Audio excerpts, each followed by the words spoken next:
بسم الله الرحمن الرحيم. دكتورة نزيك السلالي طبيبة جراحة الأسنان.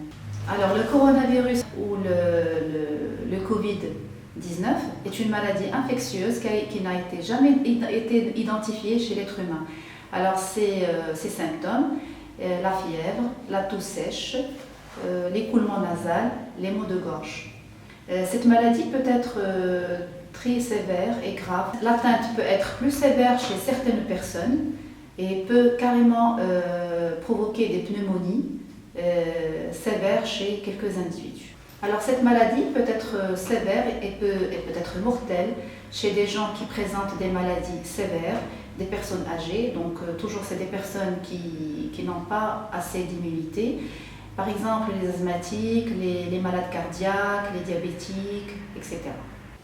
Alors vaut mieux prévenir que guérir. Donc dans notre quotidien, il faut savoir prendre quelques précautions. Par exemple, laisser une distance entre les individus allant de 1 mètre jusqu'à 1 mètre et demi. Il faut se laver les mains fréquemment avec de l'eau et du savon. Utiliser aussi des solutions hydroalcooliques ou des gels hydroalcooliques. Il faut aussi mettre, quand on a envie de tousser ou éternuer, on peut tousser soit dans le pli du coude, soit mettre un mouchoir en papier qu'on va jeter par la suite. Pour les courses, tout ce qui est courses, les aliments, tout ce qu'on achète sur les grandes surfaces, il faut les laver avec de l'eau et de l'eau de javel avant d'approvisionner le réfrigérateur ou autre dans la cuisine. Il faut aussi savoir comment prendre ses précautions en rentrant à la maison, en laissant les chaussures à l'extérieur ou bien les laver à l'eau de javel avant de rentrer à la maison. En ce qui concerne le port de masque à l'extérieur ou à l'intérieur, c'est bénéfique pour les gens qui ont déjà une faible immunité ou qui sont atteints de problèmes respiratoires. Donc pour qu'ils se protègent eux-mêmes, c'est bien de porter des masques.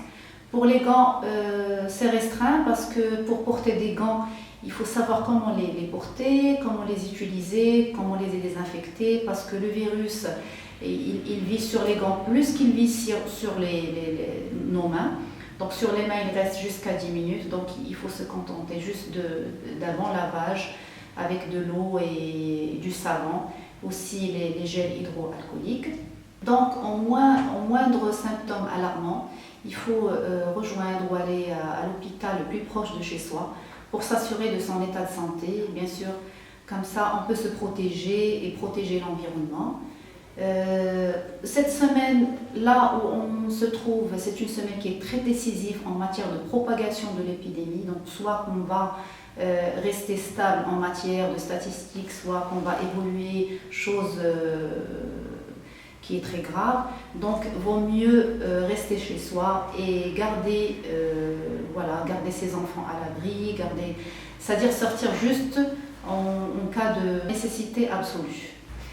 Cette épidémie nous a amené quand même à comprendre beaucoup de choses au sein de notre société, en matière de fraternité, de synergie, de solidarité. Bien sûr, la solidarité, c'est sous la présidence de Sa Majesté Mohamed VI. Donc, il y a beaucoup de gens qui ont contribué après Sa Majesté pour aider notre pays, dont les parlementaires, les présidents des universités, les professions libérales et publiques, les salariés. Enfin, tous les gens, même les gens les plus simples, les gens du quartier. Donc on a les contributions financières de toutes les catégories, de toutes les professions, que ce soit libérales ou publiques. Alors nous, médecins dentistes, on a fermé nos cabinets. Pour la simple raison, on collabore étroitement avec nos patients. Et donc on est vraiment exposé au virus. Aussi notre corps médical et patients, nos familles, etc. Donc on a un petit peu temporisé les gestes qu'on doit effectuer pour nos patients, mais quand même on a laissé place à des urgences. Donc on a laissé nos numéros de téléphone au cas où, s'il y a urgence, on peut intervenir dans de très bonnes conditions. Enfin, cette épidémie nous laisse penser à nos valeurs familiales et à nos valeurs de société et de religion. Dans cette religion, en fin de compte, on retrouve refuge et beaucoup de réponses à nos questions. Donc, espérons que cette épidémie aura fin le plus tôt possible. Et merci à vous. Je remercie la chaîne Plus 24 pour son invitation.